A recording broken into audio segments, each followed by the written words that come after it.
जो लोग जॉब्स की तैयारी कर रहे हैं ना, जॉब पाने की तैयारी कर रहे हैं इस उम्मीद में कि जॉब सिक्योरिटी मिल जाएगी, जॉब सिक्योर होता है। आने वाले 5 से 10 सालों के अंदर मैक्सिमम जॉब्स या तो कम हो जाएंगे या फिर ख़त्म ही हो जाएगा, और जो जॉब्स बचे रहेंगे उनमें से भी मैक्सिमम कॉन्ट्रैक्ट बेस्ड जॉब्स में कन्वर्ट होने की चांसेस है।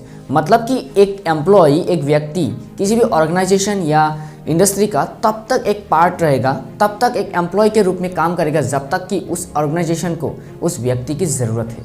यानी कि ये जो 50 सालों तक काम करने वाला, 7 सालों तक काम करने वाला ये जो रूल है ना, वो हो सकता है आने वाले वक्त में गायब हो जाए, चाहे वो प्राइवेट सेक्टर में हो या चाहे गवर्नमेंट सेक्टर में।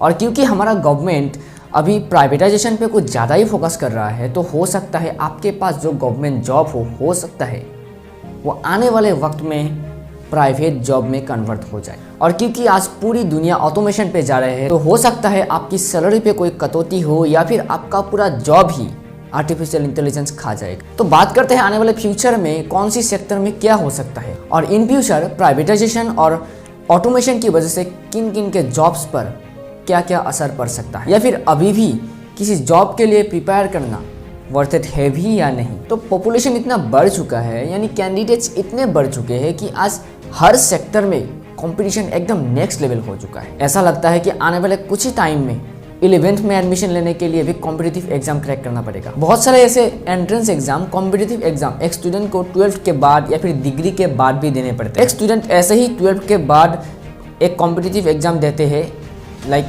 जेई मेंस, इस उम्मीद में कि एक बहुत ही अच्छा कॉलेज में एडमिशन हो जाएगा, और अच्छा कॉलेज मतलब अच्छा प्लेसमेंट, और अच्छा प्लेसमेंट मतलब अच्छी सैलरी। इसी तरह से हर साल लगभग 10 लाख स्टूडेंट एंट्रेंस एग्जाम देते हैं, not only in JEE Mains but also in other government exams like SSC, UPSC etcetera, जिसका सिलेक्शन रेट होता है लेस देन 1%। अगर हम डाटा की बात करें तो यूपीएससी सीएससी 2021 प्रीलिम्स में लगभग 9,70,000 स्टूडेंट्स ने अप्लाई किया था, and only 10,000 candidates are qualified for the main exam. उनमें से भी सिर्फ 712 वैकेंसीज था, जिनमें से 22 वैकेंसीज स्पेशली एबल्ड लोगों के लिए रिजर्व था। पर सबसे बड़ा सवाल ये है कि अब उन लाखों लोगों का क्या, जिन्होंने अपना 2, 3, 4, 5 सालों तक लगाया है टू बिकम एन IAS। मान लेते हैं 10 लाख में से 8 लाख तो ऐसे ही आ गए एग्जाम देने, लेकिन बाकी बचे 2 लाख लोग अपना सब कुछ लगा देते हैं, अपना सब कुछ दांव पे लगा देते हैं एक एग्जाम को क्रैक करने के लिए। और इन सब में से भी अगर निचोड़ के एकदम बेस्ट को निकाला जाए तो 10,000 लोग तो आ ही जाएंगे आराम से।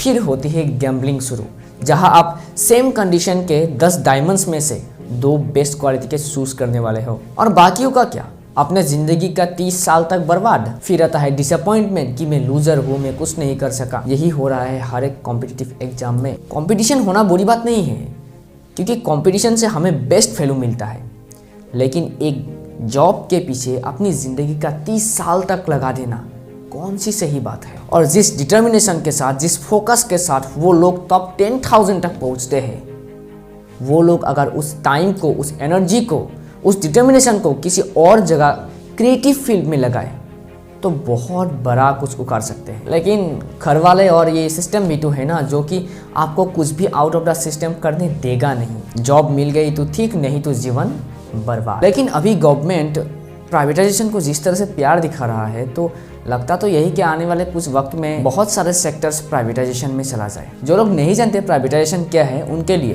Privatisation means the transfer of a business, industry और service from public to private ownership and control. मतलब किसी भी बिजनेस या सर्विस को जब गवर्नमेंट पूरी तरह से हैंडल नहीं कर पाते, तब किसी और ऑर्गेनाइजेशंस को या फिर किसी और को उस बिजनेस का एक पार्ट या फिर पूरा बिजनेस बेच देना, इसे ही प्राइवेटाइजेशन कहते हैं। जरूरी नहीं कि गवर्नमेंट किसी भी सेक्टर को पूरी तरह से बेच देगा, बल्कि ऐसा भी हो सकता है जहां प्राइवेट एंड पब्लिक सेक्टर्स का पार्टनरशिप हो।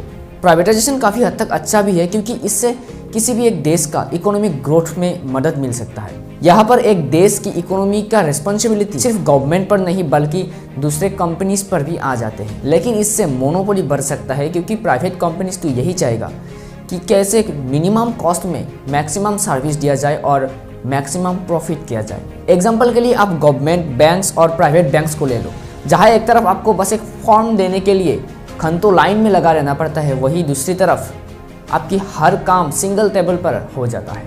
और अगर स्कूल्स की बात की जाए तो सबको पता है कि गवर्नमेंट टीचर्स की सैलरी ज़्यादा होती है, लेकिन उन्हीं टीचर्स के बच्चों को वो अपने ही स्कूल में पढ़ना पसंद नहीं करते, बल्कि प्राइवेट स्कूल में भेजना पसंद करते हैं, क्योंकि प्राइवेट स्कूल्स अपने एम्प्लॉयज़ को मिनिमम कॉस्ट पे करके मैक्सिमम सर्विस देने की कोशिश करते हैं, जिसके वजह से जो सेक्टर्स प्राइवेटाइज हो रहे हैं हो सकता है आपकी सैलरी पर कुछ फर्क पड़े। इसलिए बहुत सारे गवर्नमेंट एम्प्लॉयज़ प्राइवेटाइजेशन के खिलाफ हैं। लेकिन इससे पहले कि आप प्राइवेटाइजेशन को कोसो, आप जाके इसके बारे में पूरा नॉलेज ले लीजिए। इंटरनेट भरा पड़ा है, क्योंकि प्राइवेटाइजेशन एक देश की इकोनॉमी को बेहतरीन बनाने के लिए काम भी आ सकता है। तो अगर आपका जॉब इन सब से बच भी जाता है तो आपके लिए एक और भी बड़ा रुकावट है, और वो है ऑटोमेशन। टेक्नोलॉजी बहुत स्पीड से आगे बढ़ रहा है और हर सेक्टर में घुस रहा है। आप और हम इसे रोक नहीं सकते, रोकने की ज़रूरत भी नहीं है। We must support it. जो भी रिपीटेटिव जॉब्स है, यानी कि एक ही काम को बार बार करना पड़ता है, मतलब एक जैसे काम को बार बार करना पड़ता है, उन सारे जॉब्स को या तो एआई यानी कि आर्टिफिशियल इंटेलिजेंस ने कवर कर लिया है या फिर आगे करने वाला है। Jobs like accountants, advertising sales people, benefit managers, delivery peoples, customer service executives, data entry and book keeping clerk, even doctors and surgeons, market research analyst, proof readers, receptionist, retail sales people, security guards, soldier, driver, telemarketers and lots of jobs, जिसको आने वाले कुछ ही सालों में artificial intelligence खा जाएगा। 2030 तक लगभग 375 मिलियन ऑफ जॉब्स गायब होने वाला है, और ये बहुत देर की बात नहीं है और ना ही ये नंबर छोटा है। लेकिन जो क्रिटिकल थिंकिंग एंड क्रिएटिविटी पर डिपेंडेंट जॉब्स है वो बचे रहेंगे। उस कैटेगरी में आता है CEOs, product managers, psychologist, sales managers, scientist, graphic designers, software developers, writers etcetera. तो वो लोग जिनकी जॉब्स किसी क्रिएटिविटी पर या फिर किसी ऐसे स्किल पर डिपेंडेंट है जो AI नहीं कर सकता, उनके भविष्य सिक्योर है, वो भी पूरी तरह से नहीं। सो द सॉल्यूशन इज, हमें कुछ ना कुछ तो ऐसा करना पड़ेगा जो आने वाले वक्त में हमारा साथ ना छोड़े। और हमारे पेरेंट्स का गवर्नमेंट जॉब्स और डिग्रीज के साथ जो ऑब्सेशन है वो तो कभी ख़त्म होगा नहीं।